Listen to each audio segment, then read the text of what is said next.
여러분 안녕하세요.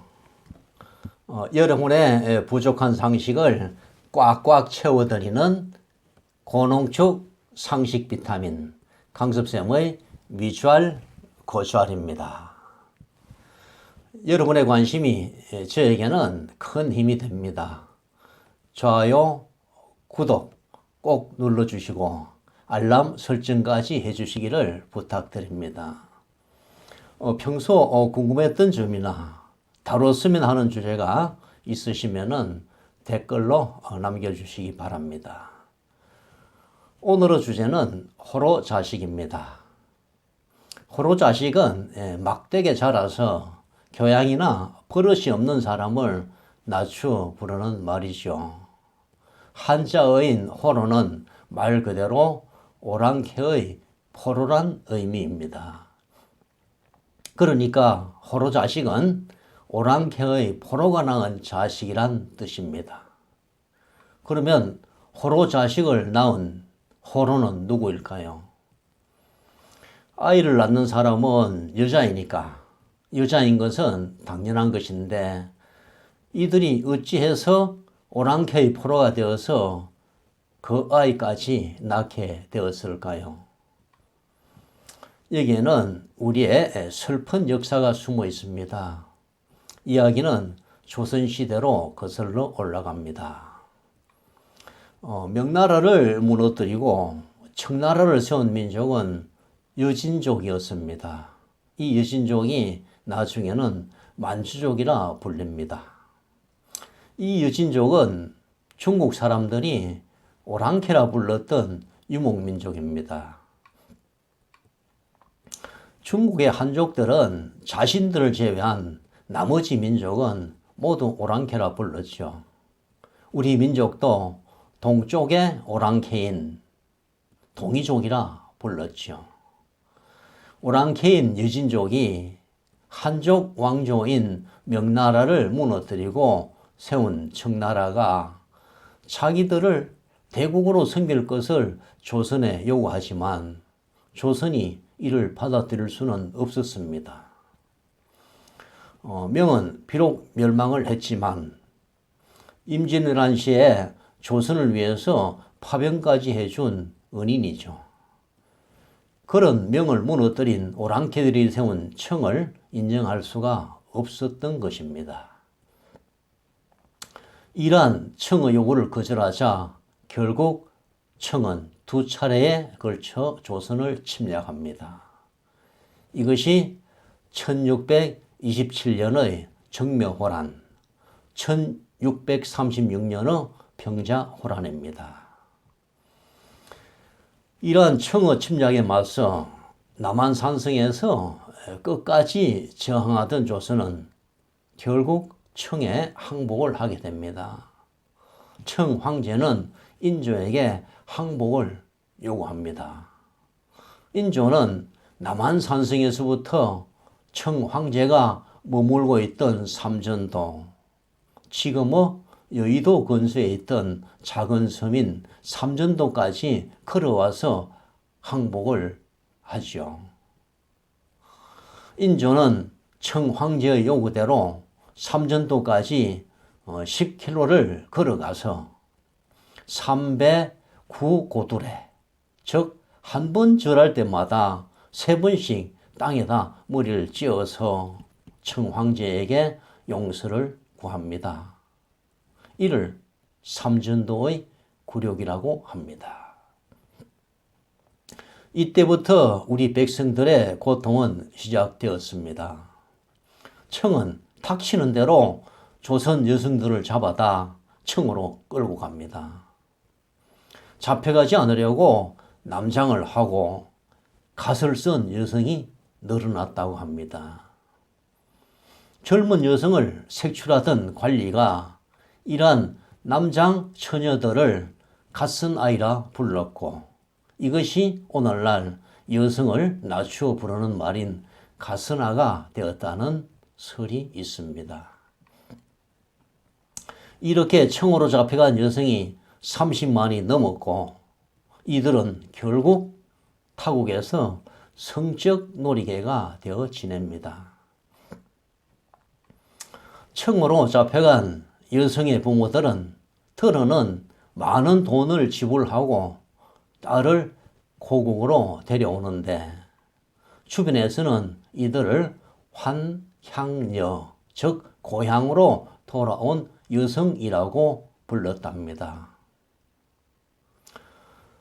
고국으로 돌아오긴 했지만 이들을 대하는 주변의 시선과 태도가 좋을 리가 없겠죠. 천신만고 끝에 가정으로 돌아왔지만 부인과 이혼하게 해달라는 남편들의 청원이 끊이질 않았답니다. 청에 끌려가서 성적 놀이개로 살다 온 부인을 다시 부인으로 맞이할 수는 없다는 것이죠. 그러나 조선은 엄격한 유교국가라 이혼을 허용하지 않았고 특별한 경우에도 왕의 허락이 있어야 이혼이 가능했죠.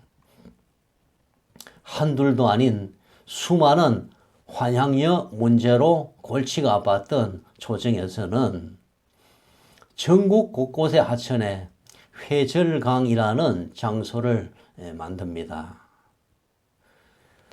환향녀들이 이곳에서 목욕을 하면은 잃었던 정조를 회복한다고 달래기도 했지만 남성들의 불만이 쉽게 수그러들질 않았습니다.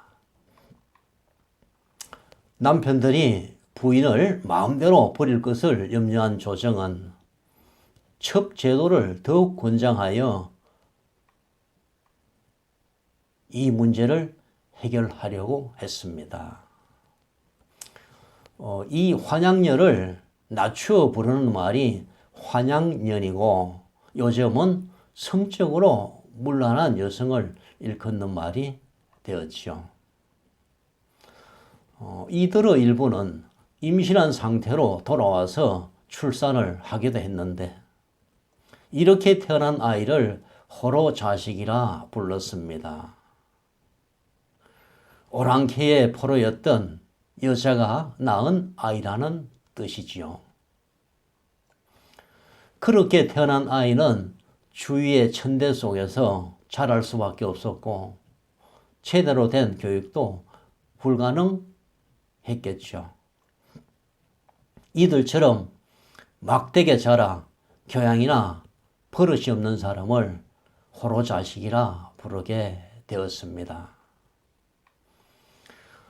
역사적으로 나라가 힘이 약하면 그 피해는 고스란히 백성들이 부담해야 했습니다. 그 피해는 일시적인 것이 아니라 우리의 역사가 끝날 때까지 계속됩니다. 그러나 우연히 그 피해를 피할 수 있었던 사람들은 나라가 책임지지 못했던 피해자들의 상처를 위로하기는커녕 오히려 비난하거나 냉대합니다. 6.25 전쟁 통해 살아남기 위해 부역에 동원되었던 자들이 지금도 빨갱이로 몰려 손가락질을 받고 있습니다. 일제시대에 강제로 끌려간 성노예들이 지금도 그 상처를 위로받기는커녕 매춘부라는 비아냥에 시달리기도 합니다. 역사는 반복된다고 합니다. 역사로부터 배우지 못하는 민족의 장래는 없다고 합니다. 뼈아픈 역사를 안고 사는 우리가 사는 형편이 조금 나아졌다고 해서 혹 가해자의 입장이 되어 죄를 짓고 있는 것은 아닐까요? 베트남 전쟁 과정에서 일부 군인들이 했던 야만적 행동이 아직도 해결되지 못한 국제적 문제로 남아 있습니다. 외국인 근로자들이나 결혼 이민자들에 대한 비인간적인 태도는 지금이라도 엄중한 반성이 따라야 할 것입니다. 뼈아픈 역사를 가지고 있는 우리들이 이제는 가해자가 되어 다른 나라 사람들에게 똑같은 상처를 주고 있지는 않은지 반성해야 합니다. 남에게 죽도록 맞아본 경험이 있는 우리가 남을 때리는 일이 있어서야 되겠습니까?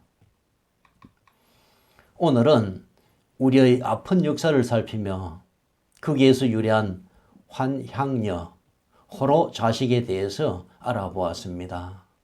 다음 시간에는 더욱 유익한 주제를 가지고 찾아뵙겠습니다. 지금까지 고농축 상식 비타민 강섭쌤의 미주알 고주알이었습니다.